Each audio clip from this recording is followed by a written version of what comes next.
புது புது ட்ரெண்டிங் வீடியோக்களை பார்க்க நம்ம தமிழ் ட்ரெண்ட் சேனலை சப்ஸ்கிரைப் பண்ணிக்கோங்க. மறக்காம பக்கத்தில் இருக்கிற பெல் பட்டனை டச் பண்ணி ஆல் அப்படின்ற ஆப்ஷன் வரும், அதை அழுத்திக்கோங்க. அப்போதான் நம்ம போடுற புது புது வீடியோக்கள் உங்களுக்கு வந்து கொண்டே இருக்கும். சாத்தான்குளம் தந்தை மகன் மரண வழக்கில் நீதிபதி முத்துக்குமரன் அவர்கள் குற்றவாளிகளுக்கு இரட்டை மரண தண்டனையை வழங்கி தீர்ப்பளித்திருக்கிறார். அவருடைய இந்த தீர்ப்பு சரியான தீர்ப்பு அப்படின்ட்டு நினைக்கிறவங்க இந்த வீடியோவை மறக்காம லைக் பண்ணிக்கோங்க.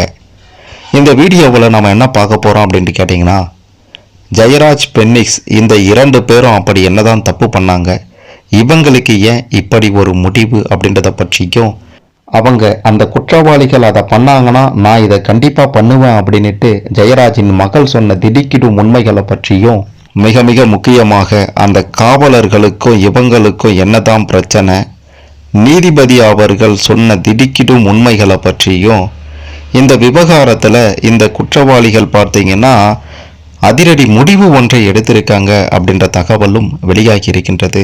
அது என்ன அப்படின்றத பற்றியும், இந்த ஜெயராஜ் பென்னிக்ஸ் வழக்கு விவகாரம் பற்றி இதுவரை வெளிவராத பல திடுக்கிடும் உண்மைகளையும், அந்த குற்றவாளிகள் எடுத்திருக்கக்கூடிய அதிரடி முடிவையும் இந்த வீடியோவில் தெளிவாக துல்லியமாக பார்க்க போகிறோம்.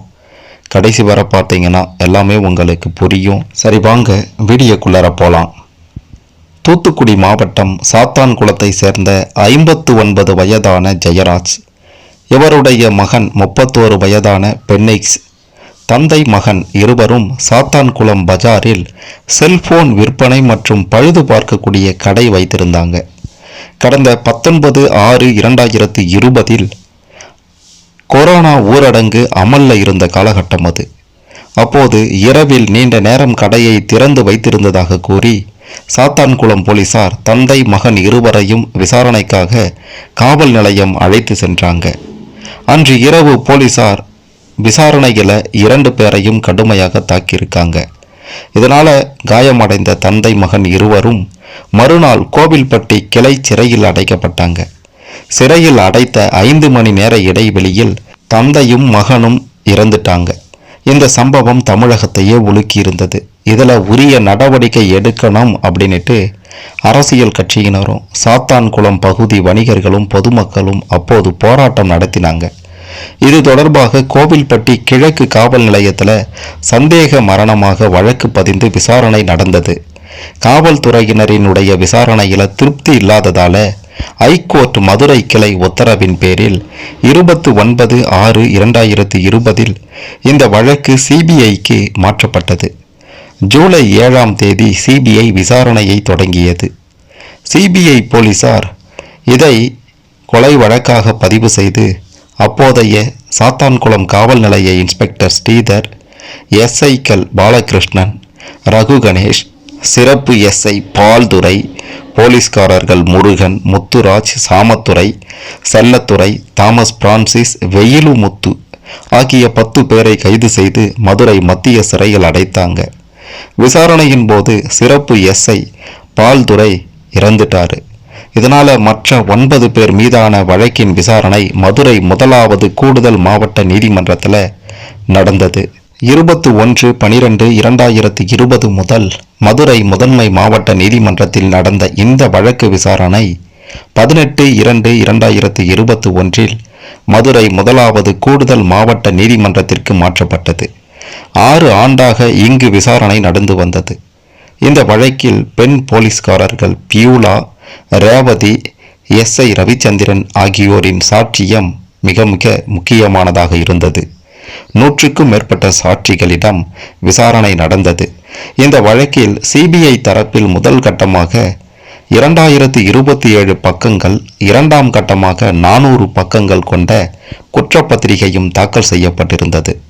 இந்த வழக்கில் 6 மாத காலம் அவகாசம் வழங்கப்பட்ட நிலையில் மேலும் 6 மாதம் அவகாசம் கோரி ஐகோர்ட் கிளையில் மாவட்ட நீதிமன்றம் சார்பில் மனு தாக்கல் செய்யப்பட்டது. ஜெயராஜ் குடும்பத்தினர் இந்த வழக்கில் விரைவாக தீர்ப்பு வழங்க ஐகோர்ட் மதுரை கிளையில் மனு தாக்கல் செய்தனர். மனுவை விசாரித்த ஐகோர்ட் கிளை 3 மாதம் அவகாசம் தந்து வழக்கை முடிக்குமாறு 2025 நவம்பர் 26ஆம் தேதி உத்தரவிட்டது. வழக்கில் கைதானவர்கள் ஜாமீன் கேட்டு மதுரை மாவட்ட நீதிமன்றம், ஐகோர்ட், சுப்ரீம் கோர்ட் வரை சென்றனர்.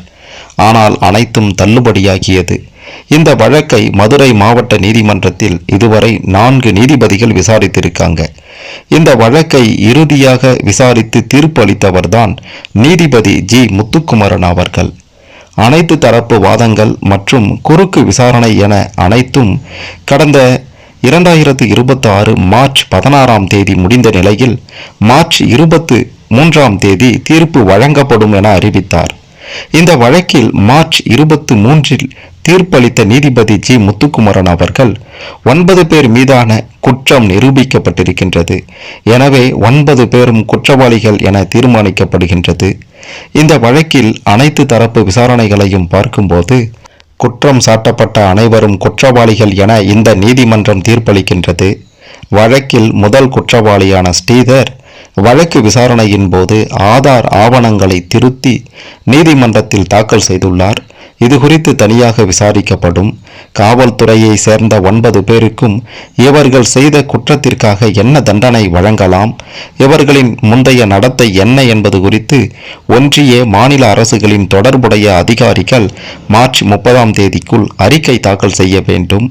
9 பேரின் சொத்து ஆவணங்களை அந்தந்த மாவட்ட எஸ்பிக்கள் தாக்கல் செய்ய வேண்டும். 9 பேரின் சம்பள விவரங்களை எஸ்பிக்கள் தாக்கல் செய்ய வேண்டும்.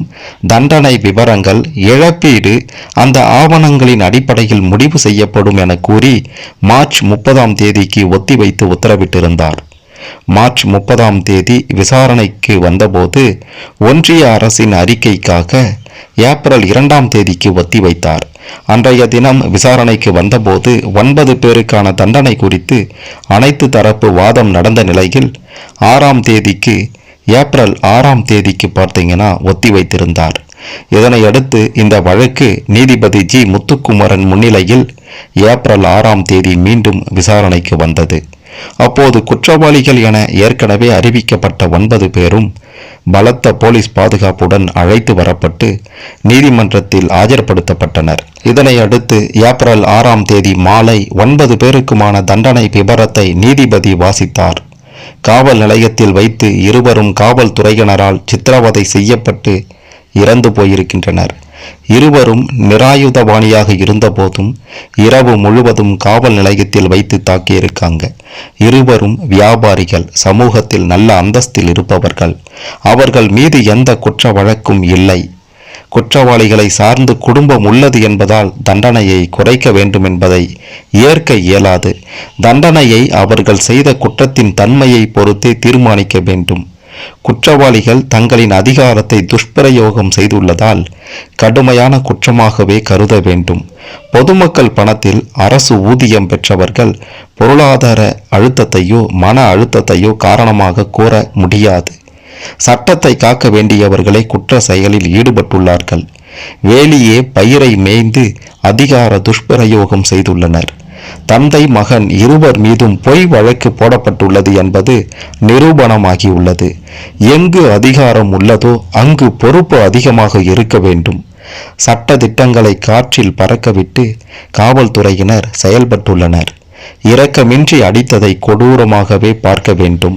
ஒரே நேரத்தில் தந்தை மகன் என ஒரு குடும்பத்தின் ஆணி வேர் பிடுங்கப்பட்டுள்ளது. சாதாரண நபர்கள் குற்ற செயல்களில் ஈடுபட்டிருந்தால் அவர்களுக்கு சாதாரண தண்டனை வழங்கப்பட வேண்டும். ஆனால் சட்டத்தை பாதுகாக்க வேண்டிய காவல்துறையினரே இதில் குற்ற செயல்கள் செய்துள்ளனர். காவல் நிலையங்களில் ஏற்படும் மரண வழக்குகளில் நேரடி சாட்சிகள் அரிதிலும் அரிதாகத்தான் இருக்கும். அந்த வகையில் இந்த வழக்கில் நேரடி சாட்சியம் உள்ளது. குற்றவாளிகளுக்கு பொருளாதார ரீதியாகவும் கடுமையான தண்டனை வழங்கினால்தான் இதுபோன்ற குற்றங்கள் இனிமேல் நடைபெறுவதை தடுக்க முடியும். இந்த வழக்கில் நீதிமன்றங்கள் தலையிடாவிட்டால் இருவரின் உடல்களுடன் சேர்த்து உண்மையும் புதைக்கப்பட்டிருக்கும். உச்சநீதிமன்றம் மற்றும் உயர்நீதிமன்ற வழிகாட்டுதல்களை மீறி இந்த குற்றம் நடந்துள்ளது. எனவே இந்த நீதிமன்றம் கடுமையான போக்கைத்தான் கடைபிடிக்க வேண்டியிருக்கும். இந்த வழக்கு மனசாட்சியை உலுக்கியுள்ளது. காவல் மரணங்கள் கொடூரமானது என உச்சநீதிமன்றம் கூறியுள்ளது. ஆனாலும் இந்த குற்றங்கள் குறைந்தபாடில்லை. காவல் நிலைய மரணங்கள் இங்கு மட்டுமல்ல, உலகம் முழுவதும் நடைபெற்று வருகின்றது. குறிப்பாக அமெரிக்காவில் ஜார்ஜ் பிளாய்டு முதல் சிவகங்கை மாவட்டம் மடப்புறம் அஜித்குமார் வழக்கு வரை காவல் நிலைய சித்திரவதை மரணங்கள் நிகழ்ந்திருக்கின்றது. தமிழ்நாடு அரசு தரப்பு அறிக்கையில் குற்றவாளிகள் மீதான குற்ற வழக்குகளின் விவரங்கள் தாக்கல் செய்யப்பட்டுள்ளன. காவல் மரணங்களை சகித்து கொள்ள முடியாது என தெரிவிக்கப்பட்டுள்ளது. ஒன்றிய அரசு தரப்பில் உச்சபட்ச தண்டனை வழங்கப்படலாம் என தெரிவிக்கப்பட்டுள்ளது. அரிதினும் அரிதான வழக்குகளில் மட்டுமே தூக்கு தண்டனை விதிக்க வேண்டும் என உச்சநீதிமன்றம் கூறியுள்ளது.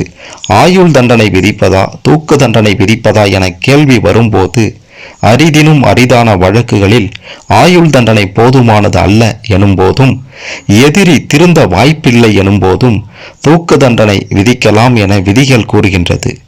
குற்றவாளிகளின் நோக்கம், குடும்ப நிலை, பின்புலம் குறித்து ஆய்வு செய்ய வேண்டும் என கூறுகின்றது. தந்தை முன் மகனையும் மகன் முன் தந்தையையும் சட்ட விரோதமாக அடைத்து வைத்து இரவு முழுவதும் தாக்கியுள்ளனர். இதனை எளிதாக கருத இயலாது. இரக்கமின்றி அடித்ததை கொடூரமாகவே பார்க்க வேண்டும். குற்றவாளிகளின் நோக்கம், குடும்ப நிலை, பின்புலம் குறித்து ஆய்வு செய்ய வேண்டும் என கூறுகின்றது. பழிவாங்க வேண்டுமென்ற நோக்கில் இந்த சம்பவம் நடந்துள்ளது. மனித மாண்பு சிதைக்கப்படுகையில் நாகரீகம் பின்னோக்கி செல்கிறது. குற்றத்தின் அளவை பொறுத்தவரை 2 பேர் இறந்துள்ளனர். அதன் கொடூரம் கருதியே ஐகோர்ட் கிளை விசாரணையை நேரடியாக கண்காணித்துள்ளது. இருவரும் நிராயுதபாணியாக இருந்தபோதும் இரவு முழுவதும் காவல் நிலையத்தில் வைத்து தாக்கியிருக்கின்றனர்.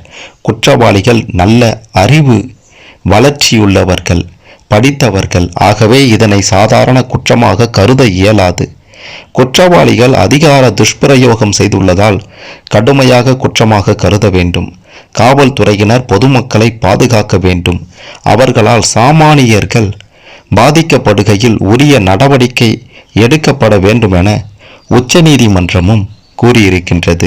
இனியும் இவ்வாறு நிகழக்கூடாது என்பதற்கு உதாரணமாகவும் இவர்கள் இனிமேல் திருந்த வாய்ப்பே இல்லை என்பதாலும் பொதுமக்கள் எங்களை ஒன்றும் செய்ய முடியாது என்று நினைப்பதாலும் யாராலும் எதுவும் செய்ய முடியாது என்று நினைப்பதாலும் இவர்களுக்கு தூக்கு தண்டனை வழங்கலாம். இன்ஸ்பெக்டர் ஸ்ரீதர் தாக்கியதால தான் மற்ற காவலர்களும் இணைந்து தாக்கியதாக சொல்லியிருக்காங்க. அவர்கள் நினைத்திருந்தா உயர் அதிகாரிகளிடம் கூறி இந்த சம்பவத்தை தடுத்திருக்கலாம். ஆனால் குற்றத்துக்கு உடந்தையாக இருந்துள்ளனர். அந்த வகையில அவர்களும் குற்றவாளிகளே. ஆயுள் தண்டனை போதுமானதாக இருக்காது என இந்த நீதிமன்றம் கருதுகின்றது. இந்த சம்பவம் சமூகத்தின் மனசாட்சியை உலுக்கும் வகையில் இருக்கின்றது. அதற்கு பதிலளிக்கும் வகையில் தீர்ப்பு இருக்க வேண்டும். எனவே 9 பேருக்கும் சாகும் வரை தூக்கு தண்டனை வழங்கப்படுகின்றது.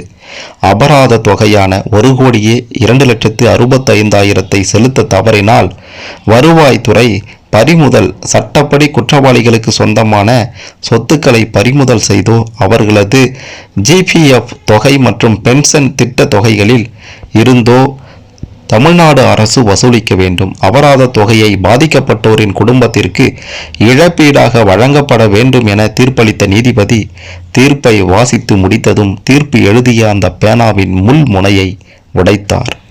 அதாவது இந்த வழக்கில் என்ன நடந்தது, இந்த வழக்கு விசாரணைகளை நீதிபதி அவர்கள் என்ன சொல்லியிருந்தாரு அப்படின்ற பல விஷயங்களையும் தெரிந்து கொண்டிருப்பீங்க. மிக மிக முக்கியமாக தற்போது வந்த தகவல் படி இந்த குற்றவாளிகள் அதிரடி முடிவெடுத்திருக்காங்களாம். மேல்முறையீடு செய்ய போறாங்க அப்படின்ற தகவல் வெளியாகி இருக்கின்றது. மேல்முறையீடு செய்தா நாங்க என்ன பண்ணுவோம் அப்படின்ட்டு ஜெயராஜின் மகள் தற்போது பேட்டி கொடுத்திருக்காங்க. அதாவது ஜெயராஜின் மகள் பெட்சிஸ் அவங்க என்ன சொல்லியிருக்காங்கன்னா, எங்களுக்கான நீதியை நீதிமன்றம் வழங்கும் என நம்பினோம். இன்றைக்கு அது நடந்துள்ளது. இந்த வழக்கில் எங்களுக்கு உறுதுணையாக இருந்த அனைவருக்கும் நன்றி. எங்களுடைய துன்பத்தை அவர்களது துன்பமாக மக்கள் நினைத்தார்கள். எல்லோருமே எங்களுக்கு ஆதரவாக இருந்தார்கள். ஐகோர்ட் மதுரை கிளை இந்த வழக்கை தாமாக முன்வந்து எடுத்தது. இன்றைக்கு நீதி கிடைத்துள்ளது. பாமர மக்களுக்கான நீதி இது. எங்களைப் போல இன்னொரு குடும்பம் பாதிக்கப்படக்கூடாது என்பதற்காகத்தான் இந்த தண்டனை வழங்கப்பட்டிருக்கின்றது. எங்களுக்கு நீதி கிடைக்க உறுதுணையாக இருந்த அனைவருக்கும் நன்றி. இதுபோன்று எந்த ஒரு குடும்பமும் பாதிக்கப்படக்கூடாது அப்படின்ற மாதிரியும் இந்த குற்றவாளிகள் மேல்முறையீடு செய்தா நாங்களும் நீதிமன்றத்திற்கு சென்று முறையிடுவோம், எங்களின் கடைசி மூச்சு உள்ளவரை போராடுவோம் அப்படின்ற மாதிரி ஜெயராஜ் அவர்களுடைய மகள் பெர்சிஸ் பார்த்தீங்கன்னா தற்போது சொல்லியிருக்காங்க. இந்த குற்றவாளிகள் கண்டிப்பாக மேல்முறையீடு பண்ணக்கூடிய ஒரு முடிவில் இருக்காங்க அப்படின்ற தகவல் தான் தற்போது பெரும் பரபரப்பை ஏற்படுத்தி இருக்கின்றது.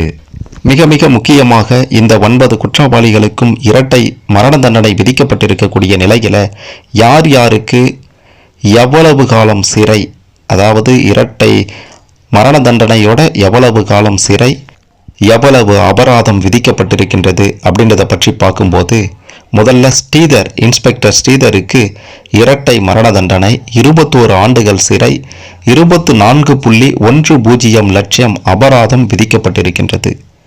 இரண்டாவதாக எஸ்ஐ பாலகிருஷ்ணனுக்கு இரட்டை மரண தண்டனை 11 ஆண்டுகள் சிறை ரூபாய் 22.08 லட்சம் அபராதம் விதிக்கப்பட்டிருக்கின்றது.